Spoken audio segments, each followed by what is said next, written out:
te bande kubalandi ya emission na biso apik lisolo esengo mingi ya kokutana na bino lisusu na mokolo ya lelo ndenge kaka tomisana kolobela ba sujet ya ndenge na ndenge oyo ezo oleka to kotungisa fait de société ya mboka na biso bongo lelo tozo lobela sujet etali élection 2023 a projet de société ya Dr Aimé Kabangu na yango na zanga moko te na plateau ye naza avec concert na Lydie Omoi à que j'ai dit bonjour Lydie. Pour la kolobela élection 2023 projet de société à Dr Aimé Kabangu to yambeli bino Dr Aimé Kabangu ye moko to kopesa ye maloba ako se présenter ako yebisa biso soki ye azali nani et puis to kokota na sujet na biso pour na kobeta un peu moins lisolo oyo tozana ngona pic lisolo ya lelo. Bonjour Dr Aimé. Bonjour maman journaliste. Moi présentation mukie bande ko balandi o bazo landa yo baye basoki vraiment Dr Aimé Azanani. Ouais, nous avons déjà congolais de père et de mère. Ok. Donc nous avons des Gonabango. Nous avons une responsabilité à Moamba, donc 5 communes. Et puis je suis à l'UNC, au cadre UNC, cordon titulaire et à Moamba. Dr Aimé Kabangu, cadre INC, koki kobete la biso mwa mukie lisolo ya parcours na ona INC kobanda okota ti na mukolo ya lelo. Bon, parcours na UNC d'abord, il faut savoir que na bandi politique na UNC. OK. Na un mentor nanga, Oyazali professeur Mokonda Bonza. Il fut ex-directeur du cabinet à Mobutu. OK. Naza professeur, il y a une université, la branche économie. Donc j'ai travaillé avec lui comme président fédéral de la ville de Kinshasa. OK. Et après, tu as gagné l'élection, en 2011, alors Nazara Funa. Donc il s'est passé qu'on a été place Nabiso au profit à bateau Bazalaki dans le moment. Alors, nous avons recruté pour nous avoir Nzambe, na tikaki na obise que zata Nzambe te. Alors on a tiré peu politique pour ça la bilanga en fait. Nana ya penza donc pour ça la bilanga na Kinshasa. Donc je suis au babenga un investisseur économique quoi. Voilà. Donc l'imbisa polinga là est compliqué alors voilà donc j'ai commencé à travailler babilanga na bibwa batu ba ebinga ebile comme ma pondu na ngai kaka ndenge ebi musala waneza musala ya pasi. Et c'est comme ça que j'ai arrêté. Je me suis dit, bon, non, ça, c'est politique. Tant qu'on a moni bakangi président Vital Kamerhe, parce que ça m'a souka na kutana na Fatima. Avant, bah, excellence Jean-Lucien Boussaba comme ministre, négociation na Zarabi na Fatima, tous Arabi Sonyon avec Batubele, inutile au temps à Congo.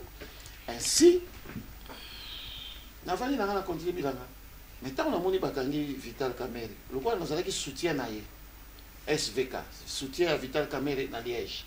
Na bapoto tant on a komona bakangi na ko soutenir ye na boloko omoni biso tuza bato to yebi nzambe bayebaka muninga malamu na tango pasi président Vital Kamerhe na lia likutanete abani ko soutenir ye tant pe na Kinshasa lokola ba oyo basala kana yense ba monaki musala na sala à l'extérieur et puis ba ko se renseigner ba yebi que naza populaire na Kinshasa nde ba proposer inga ba non au lieu au soutenir ga libanda. Il faut soutenir Awa pour te dire que c'est populaire. Et justement, Kosama qui pétait, ça fonctionne à Moamba. Et j'ai commencé le boulot. Je crois que le boulot est très très fort palpable. Même Baron Bazar de Cité, Nabato, Bazolanda Moamba. Merci Dr Aimé Kabangu. Merci maman. Avant que vous comme politicien, vous avez ça la vie. Mais avant comme politicien, Nabotama d'abord politicien. Mon père Papa Abotinga Azalaki décoré en 1960 par le roi Baudouin. Azalaki secrétaire particulier. Au moment où Tangwakala, naïbi que Bozano Bajen pour Aza Mukolo. Tangwakala, Azalaka naba gouverneur ya Congo, Tangwaba Belge. Azalaki était gouverneur ya Villa Kinshasa ya Villa Bozaki ya Congo. C'était un certain monsieur Pétillon. Et mon père était secrétaire particulier à Mundelewana. Donc, Batumundo Bazaki déjà évolué à l'époque. Ainsi, Ngai na salaki pédagogie, dans la sisi pédagogie, na ko sala ndambo littérature. Après, je suis parti en Europe, na ko sala évangélisation, pastorat, aux États-Unis, le doctorat, donc je suis docteur en théologie. Moi, je suis Kabangu. Oyebisi biso mo na le banden ke oza politicien ou bandaki politique na UNCT. Pourquoi le choix y a UNC au lieu à tant d'autres partis politiques et c'est belé hein mboka na biso. Le choix à UNC d'abord déjà mentor nanga. C'était un professeur très intelligent. Ba etu ba ebié Mokonda Bonza. J'ai travaillé avec lui, j'ai travaillé avec les Kiakwama. Donc, nous avons jeune, on a travaillé avec Batamaïli. Et Boyebi, que le pacificateur, M. l'Innocent, c'est quelqu'un de très intelligent. Boyebi, alors, quel choix je pouvais faire? Ngai, si on a dit, on a soutien, parce que nous avons dit, on a dit, et na soutien, on a dit que il faut penser dans la carana monta passer wana. Et j'ai commencé à travailler avec lui. Oyebi batu mingi basali la batu ka na tango intérêt. Omoni na aliaka na batu beleti. Apesaka batu belé, mais batu belé le batika ki. Nzamba tindela ka batu na ye kaka batu. Donc nzamba nem tatindi ngai papa, pa ya papa Vital Kamerhe. Malgré oyebi que Vital Kamerhe est en prison. Voilà. Toyebi est-ce que iloko nini ezo pousser yo kaka ya kotika la na UNC? Alors que Vital Kamerhe est en prison et puis oui, oui. Qu'est-ce qui vous motive ya kotika la kana UNC? Bolingo ya Nzambe, l'amour du prochain. Nzambe ndazo bakati na bolingo l'amour du prochain.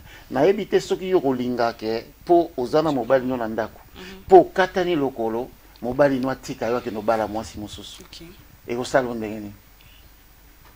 Est-ce que Boti ba procédure moko en marche pour la libération ya Vital Kamerhe? Mais et là on a qu'on rassurer yo kaka maman le président Vital Kamerhe azalaka directeur du cabinet. Na ebite ce que boye bien. Azalaka directeur du cabinet. Donc akobima. C'est tout ce que je peux vous dire. Rassurer bino parce que azalaka directeur du cabinet chef de l'État. Aobima. Pourquoi vous kendaki te na cour ya cassation pour aller vite pour que demain? Au moni décision ya président Vital Kamerhe aza monto tolobi aza mûr intelligent. Hein? Donc aza na ba conseiller na ye. Donc et moi je ne suis pas son conseil pour nos avocats. Donc wana iza masolo moko na kosenga bo bengi sa ba conseil na ye boyeba pourquoi zo ki décision wana. Tout n'est pas parce que aux en partie à Vital Kamerhe, c'est tout à fait normal. Peut-être pour qu'on a moins idée à ce qui se passe là-bas dans UNC. Et là on a une assurance que na ebisio que Vital Kamerhe a bomi motote. Vital Kamerhe le président a kobima Monsieur l'Innocent. Na ebité limbisa na maman. Oyokaki ezanga kutumna lobate. Mais na banzi boza ba panzi sango. Boyokaki likambo son excellence Beto Fachi alobaki. Malgré à mon avis qu'il est en prison, alobaki bien que c'est quelqu'un d'honnête, de correct, et il est sûr que Tipwana a postali ça mbokebele. Talaka ndenga alobi.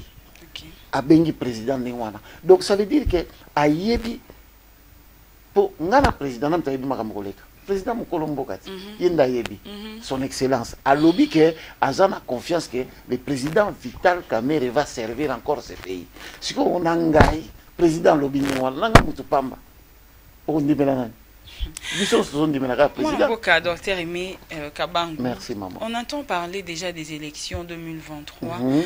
Est-ce que Ozo pensait aussi qu'on postulait à un certain niveau en 2023? Oui, je suis candidat déjà.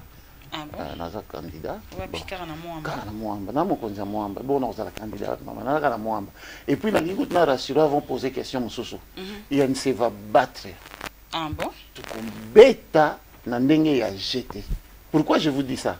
Ce qu'on a les télévisions, au moment que INC a l'alité, nous sommes en train de travailler. Notre président, Azaya Kokangama, Nanzoto, mais na Moulimo, Bisotna et Tozali Banda. Aimé Kabang, pourquoi les choix de devenir député au lieu de Salamaram Soussou? Devenir député, ça pour la peuple. J'ai vu qu'il y a beaucoup de choses qu'il faut que tu corriges. Au moins, même dans le prophète, Nzamba à l'époque, l'époque, atindaka prophète. Nzamba atindaka prophète Simon Kimbangu.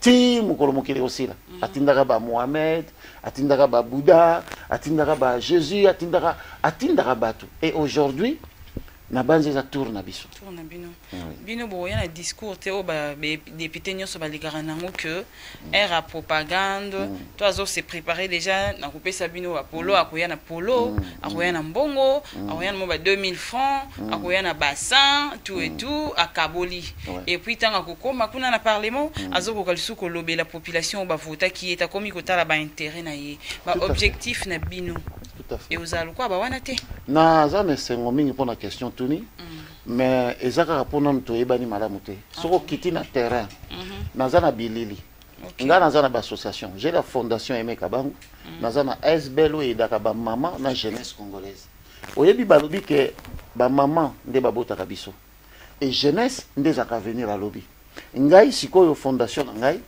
ezako s'occuper na ba maman na maka omoni makambo to ba polo wana na ba nino nga déjà na sala yango potala na sala bilanga donc le fait que na sala bilanga ça veut dire que mutu toi yebi ke na Congo eloko liboso oyebi pourquoi même na Congo ba église ezebele makambo mabe mingi ezebele oyebi pourquoi eza ponza les ali Congolais za nzala mama imaginez siko ke ndenge na osala bilanga ona lelonga na komi député donc lokola na mesana na bilanga na koyaka na ida bilanga oyebi qu'il y a des députés à sala électricité na classe batie député a commis ministre du sport siko yebi sanga muto na osala musala sport ndenge na sala te et c'est ça le problème qu'on a et nous on a l'idée ya ko corriger c'est pour ça pour na ko corriger makambo wana il faut avoir une carte de institution. Tu constate que la libandate, tu combines ba hors la loi. Dès que nous avons ça, on a une association. J'aide les mamans. N'a pas ça ba maman déjà ba bassin. N'a pas ça ba maman déjà. Moi ba microcrédit na bango. N'a pas ça ba maman. Oyo nzamba permettra tout pesa bango. Donc naza mutute nazo zela. Na yebisa kyote. Tala na yepa ya papa monsieur l'innocent. Na tangu azana boloko. Na éviter son zomona niveau mécanicien et puis biso tovani na poto omoni mutu avani na poto ayebi ke okendole ki tango no 7 heures du temps na kuganga alléluia na okendole ka ole koleki sa 7 heures du temps na kusala musala c'est mieux que mutu osala musala et j'en profite pour vous féliciter oyebi na tango na zakoya Congo kala bato bazako ya mbanga bana mibali ba misala tu ezaki presque bana mibali mais na Congo na sepeli makasi na moni mama moko azoleka azosala moto na ebite soko bomona na balabala na moni mama okumba moto lelo na yambami na ba mama mibale na association nanga ndenge tozalaka 12 personnes exécutives j'ai 8 mamans et j'ai 4 hommes parce que na yebo comprendre qu'il faut tout valoriser ba maman baza clé ya réussite ya Congo sikoyo bino moko le msupe bomiye bakate vous avez sa valeur wanate. Mais moi, je suis venu, je vais valoriser les mamans. Et le président national, M. L'Innocent, est d'accord avec ça. Alors, il faut valoriser ma maman. Vous savez pourquoi on valorise ma maman? Pourquoi? Ceux qui ont perdu l'eau, quoi, ont eu ma valeur. Moi, j'ai perdu mes parents à l'âge de 8 ans. Okay. Mon père et ma mère. Naïbisio, maman, ils ont passé. Et Naïbisio, ils ont vraiment passé. T'as la bébé sur la botami. Attends, la mbéto, mon bébé a balouka tali papa. Abaluka tali mama mona beba za na sengo kozalaka na papa na mama oyo ata bozala ba million te okozala bien et puis valoriser ba maman pourquoi tala ba papa abimaka na ndako atikeli mama la msu 10 000 francs pamba mama ko beta mutu ata zala bana 9 bana wana tu ba kozala na pension kolia tala niveau oyebi nzembo moko papa oyemba personnel ayemba ya maman nzembo wana érotique en éternité. Vous savez pourquoi? Maman Azali, chef ya ménage. Et je me dis, pourquoi pas un jour tous en la présidente? Pourquoi pas un jour tous en la présidente? Pour maman Azalaka motema moulayi pe monene. Ndenge moka na nzambe. Balobi la colère ya nzambe za lent. Maman Azandenge wana, oko ba losale mabe 15 ans, 20 ans. Mais mokola ko telemela yo. Abaluka ke esili. Mwana mboka Aimé Kabangu. Oui, que il s'habille sur l'eau pour nous une salle à croquettes. Moi, pour la habitant et mon amba. Ah, maman. Na tout n'est pas habitant ba mo amba. Na tinga pele tous les bonnes questions. Na lobi ba maman. Bolia kabia. Ba zongi senga ba habiter. Et ça va passer. Ba maman, bozana kura malonga, ba lobité. Ba maman, bozana maya malonga, ba lobité. Siko wana baza ba maman nzanga tikelanga. Okoka motema ndeni. Na bakisinga bovotaki. Balobi na préféré na suka wana Et là, on nous a promettre bango par rapport à au bazala qui va promettre qui me va réaliser promesse ni au pesi na bana mwamba. Je pense que ceux qui ont réussi à bongisa Congo te na kozala franc peut-être ko choquer batu mais mutu nyoso azala maela ko comprendre ngo eza motema mabe. Tozali motema mabe. Est-ce que vous savez que nous sommes les pays les plus riches du monde? Si on a nenga boye ezobimane tozali les plus pauvres du monde. Lorsque je regarde, j'ai vécu en Belgique, j'ai vécu aux États-Unis, j'ai vécu presque partout na ketina bazi. Lorsque je regarde même quand on a petit pays comme la Belgique, ils ont le côté. Mais si on a moi ça zobota, bazo PC social. Ok, qu'on a Anvers, balobi que c'est les premiers producteurs, il y a diamant. Comment expliquer que dans ma belle la bango diamant bimarate, baza premier producteur il y a diamant. Ozomo na Congolais moko azana 180 ndaku. Yebisa mutu moko azana 180 ndaku. Pe na famille na ye, batu msupe balala kadibanda. 180 ndaku. Azana 15 milliards na compte. Or, biso nyonso ndenge tozabo mama na mokili. Tozo kende kaka esika moko liwa. Mais soki yo yebi kokufa. Okokufa tiki pena 15 milliards na compte ba mindele. Entre-temps ba congolais bazawa. Est-ce que na 15 milliards ko tongata 500 ndaku te? 500 ndaku au PC bat ba futa kwata $30 ya pamba. Bakitsa saki afufuata 8000 francs papa. Yo za siri ke batu ba kolela sous salaire. Ceux qui savent qu'il faut 8000 francs. Voilà et là on a ngina mema na bato moamba. Tout ma belle nyoso eza érable, ma belle nyoso to ko sali la fonction. Na lingi ma belle wa nyoso to bongo lango na bilanga. Assurance nini opesi bango. Opesi bango e koza différent na ba misusu o baliki. On doit travailler ensemble. La première chose, le Congo faut la délivrer spirituellement. Spirituellement na lingi na lobanini. Motema mabe elongo. Est-ce que yebi ke na ba église? Na ba église na biso okomona penza ba oyo na ba okuna baloba na kate. Mutu musu na église apika pende kiti na wana mutu musu avanda kate. On dirait église nango ya ye. Est-ce que vous comprenez? Donc nous devons régulariser ba makambo ebele. To changer comportement na biso. Na biso mama po Congo ebimaka kana gouffre. Ezaka to changer comportement na biso. To longola motema mabe. Na biso awa muntu za na 187 ndaku. Oza na ba millions 80 120 sociétés papa. Osa na ngonini. Okokufa lobi otiki yango bandeko na yozo lia malamu. Ba voisin na yo bana passe. Oyebi bato ebele ba comprendre te. Kendenge nini bana poto bazo pekisa musique culture na biso. Culture na biso musique. Culture na biso musique te. Problème eza po bato ba expliquer bango bien te. Ngai soki nazana fête et pas nanga. Voisin nanga akufeli muntu. Est-ce que fête wana pende fona salango? Na ko salango te awa na Congo. Muntu abela lino akobenga kaka wapi? Na poto. Muntu abela bo akobenga kaka na poto. Siko yo toyebi ke ba mama bazo kufa. Bandeko na biso baza bien te. Siko yo zo yebisa ba na poto ke te toya ko betela bino miziki bobina. Or biso tozana pasi. Ta na otala bandeko na ngai yawa. So na vani na poto. Ndé tozala biso tout temps tobimi toke na ba parking tozi voiture. Siko na Kinshasa na omona ngote. Yebisa ngelengini na besoin na bina o miziki na.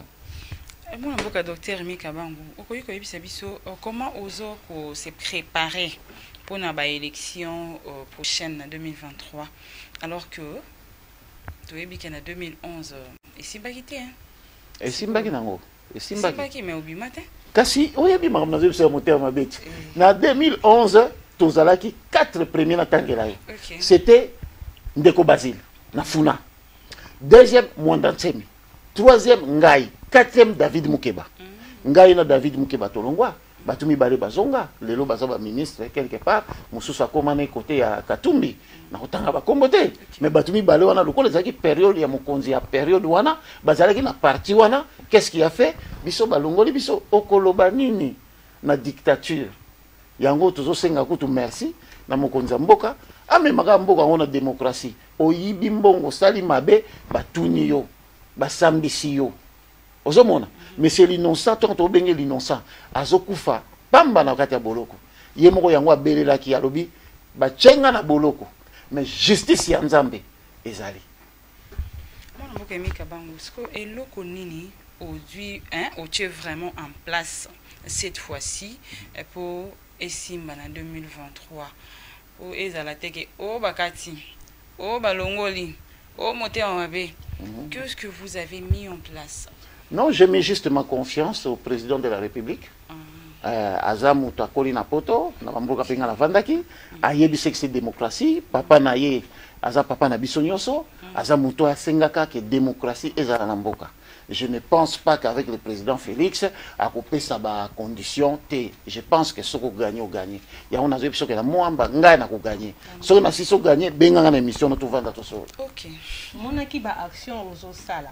Action on ozo sala ezaka pour na ko gagner ba an to pour na ko gagner population pour na bien-être ya population. Maman, na ebisa ki yo soko mona pasité, o moni li solo na ngeza nini. Tant to uti poto to zongi baboto libiso bandako na biloko na biso.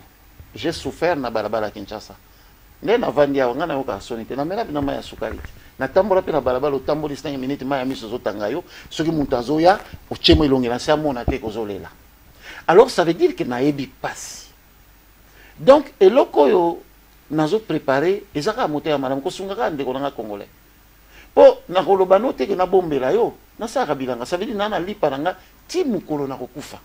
Nana lipa nanga siko susi nanga ezaka bandeko nanga mama na yebi soko zolia ozotala oyebi na yebi sabino solo komoko des fois obimika ka libanda awa ovandi quelque part omelata koka ozomona bana ya mike na 21h tangu mwana na ngai ya mwasi alali na mbetu ayebisinga bonne nuit papa bana mike ya 5 ans 6 ans bazotambola bazosenga mbongo oyebi na période biso tokoli atomoni $10 na se okolokota te ozobanga keza ya kisi soki babengi na ndaka mutu musu olia okobanga soki mutu musu akabeli mbongo na nzela okozwa te lelo mama to bimanoka na bano boka ba $10 na nzela tozonga no pe 30 minutes soko mona ngo batu bazobanga na bango susite donc pas tellement ekoti nzala ekoti mutu akomi soka zotalo kaka zomona ndenge nini akozwa $5 tala niveau to komi. Or ce n'est pas ça, nous devons nous aimer vrai. Congo ndenge zawa soki tolingani kaka ya solo okomona tala ba salaire ya bato tala ba soda bazo kufa pona biso tala ba salaire na bango yango moni nazotia elikia ke président national na biso abima a règlement po azana ba dossier ebele ana posa apesa président basala musala ba promesse oyozo pesa bato toyebi bino bopesaka ba promesse bongo tant que bokomi na député et comme attend comme député ba promesse nyonso wana est-ce que ba promesse zo pesa ngo ko réaliser pe le soki to voter comme député mama na yebi lingala na yebi sona za kinwa na yebi lingala na pesi mutu moko ata promesse te na pesi mutu promesse te na ko pesa pe mutu promesse te nga nazo sala na INC to salaka ezomonana nga nazo sala bilanga bato bazomona nazo sunga ba mama bazomona pe na yebisaki bango na kopesa bino bisika mo na sala ki descente na yebisi bango awa na eko tala bino est-ce que na eko tala bino po na maponami te na kina ko tala bato na commune moko ezana ba député nango mais na yesi ba mama na est-ce que na ko ya ko tala bino na ndenge boza ba mama nanga na sengi bino bo voter ngate na eka ko sunga bino na souvenir ya mama abotanga zalaka te po bino pe boza ba mama nanga ba mama bagangi toyokani na bango na bina bandu kipe bino boye bosala boye po bomeka ko s'en sortir tala neti maman azoteka mapa prix tala 7000 francs congolais nde bassin ya mapa maman na soko kabeli 15000 francs est-ce que ça lié bien to salier mabe sikonga susi na nga yango na po nzamba sunginga na passion na ebisio na za kotambola na zolela lelo nzamba longoli ngai na maya miso wana ebongo lelo na kozongisela nzambe eza omoni politique tozola nango eza politique que to changer congolais akoma motema malamu mutu azalaka su na 200 ndako te yango omoni longonya pe na président omoni makambu papa Gilles Alingeti azosala oza na 15000 ndako il faut expliquer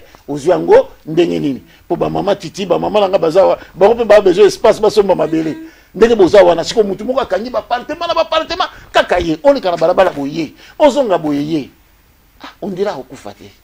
Alors il faut tout ya mutande ngwana à comprendre que lobby ya kukufa to banda ko sungana congolais to lingana to sungana même makambo zo mona ya parti politique to ko bunda na terrain mais na kati ya hémicycle il faut to zo ba décision ozo mona kati ya hémicycle ba pesi état de siège ba pesi makambo ebele ato ena idée ya malamu o mona muningo wa voisin zaki wana atelema zo combattre yo likambo ya gratuité oyo balobi o papa mokonza mboka azwi eza likambo ezalaka na parlement kala siko bato basalelaki te namoni mama moko na kotanga kombo te oyebi nayoki pasi na internet namoni mama wana azoloba mboka ezokende malamu te oyebi ntango natali kaka elongi na ye nayebi ye nalobi boyebi mboka oyo eza mboka ya nzambe botala bénédiction nzambe apesi biso botala nanu nga namonaka yango miracle bato baza na nzala bazolia te mais bato bazovivre mama botala basanté na bino on dirait boza bato bouti poto eza miracle te eza miracle nzambe osala sikoyo yango nazosenga to changer comportement na biso to longola kaka motema mabe naoki pasteur moko akomoleka na tv bino boza kosambela na baeglise na bino pasteur nazoba toliaki achetembe toliaki akomofunda baninga donc nzambe alobaki hérité na suka soki osali ekobima yango te bando bima te ndeko eme na 2011 opostulaki operdaki sikoyo et pourquoi aujourd'hui temps moulai pour postuler na 2023 on a 2018 aussi il y avait des élections on a lingaki suste nalobaki na continuer musala na osala sikoyo nzamba ye kochanga namoni mama nayebi te bino ndenge bozo vivre boza na bana mibala bazosala mama trop c'est trop eloko na milobelaki yango wana ngabi sikoyo eza na badepute mosunga namoni ndenge bakomi badepute namoni baza kotya makelele libanda nakanisaki mpenzaki bango soki bakomi makambo evandi namona moto akomi boye namona moto asimbi babuke de fleur akomopesa bato aza kofinga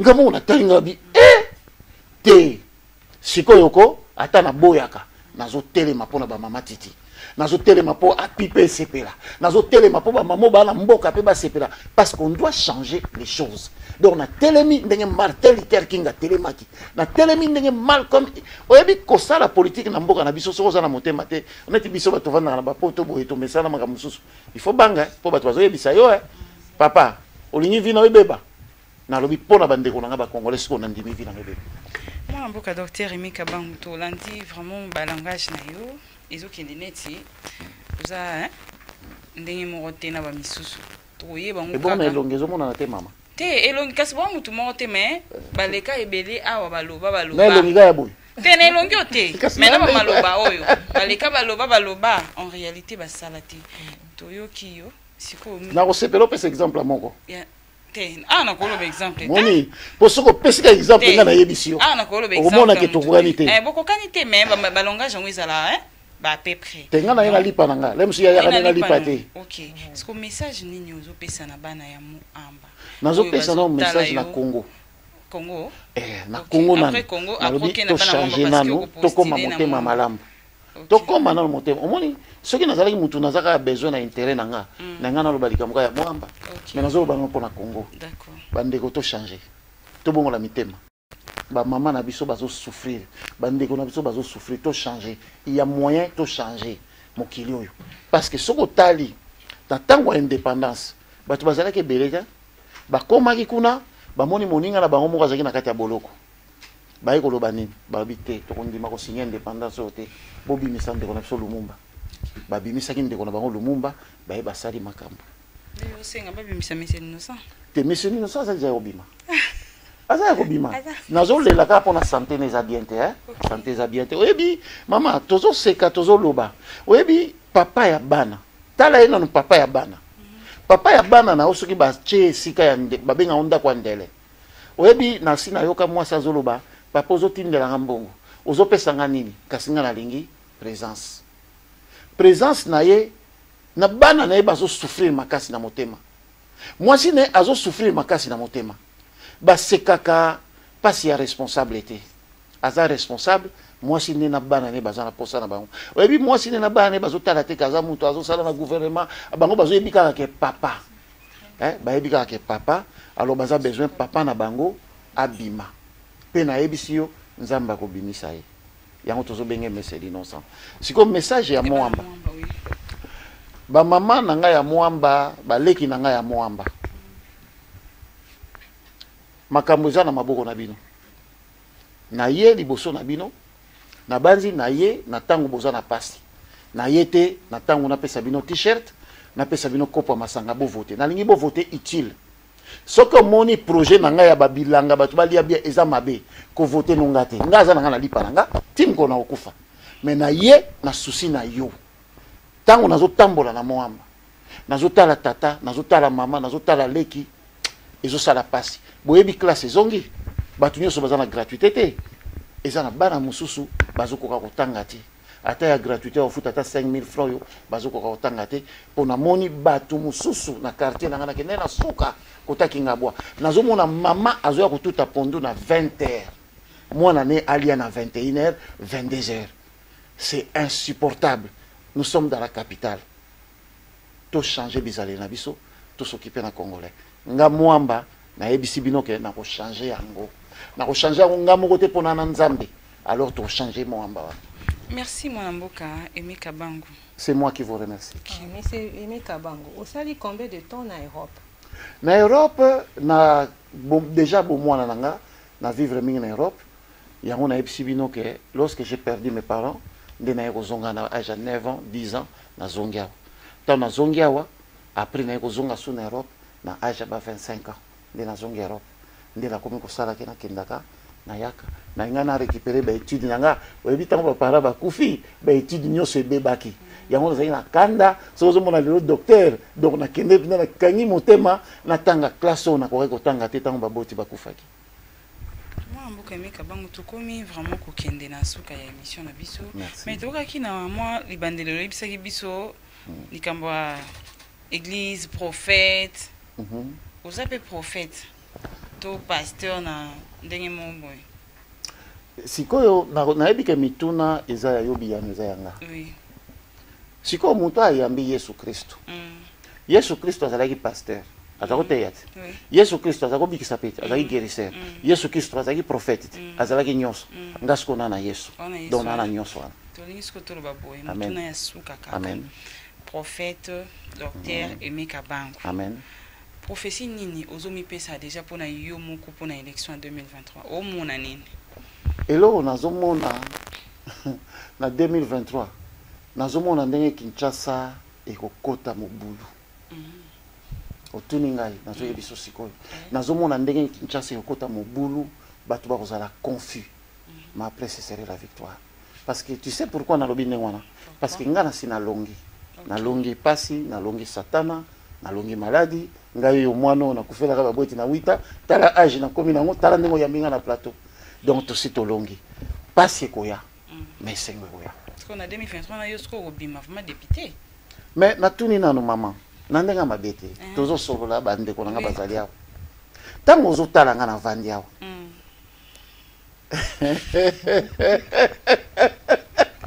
tango ozotala nga penza na vandi awo mama ozomona penza ndenge moto avandi awo moto apasi député pe na vandi na côté na nga alekinga Photo sur la siko et comme siko vérité nga na lingaka boye talanga bien bandeko cameraman na moni aseki talanga penza bien total na biso bien talanga penza bien ya ko voter kuna et puis obima voilà totuni par rapport à kobima nanga eza intérêt na bino oui pour ce que bolingi bata malonga bino ko voter nga ponga déjà na za bien bato bazo kende ko kota kuna eza neti ba pasteur ebele aye azana mbongo te aye azana mbongo otonga église te akosi bino alobi nzambe atindi ngai alobi bopesanga bambongo totonga église siko nga nayebi ke ata na esnelo ya pamba soki batindi yo mission na Lubumbashi po bazaka ba missionnaire soki batindi yo mission na Lubumbashi bakopesa mbongo ya ndaku bakopesa mbongo ya kolia ata ndenge bozalaka so batindi yo na Lubumbashi il faut bapesa mbongo ya logement siko bango nzambe oyo or na diamant eza ya ye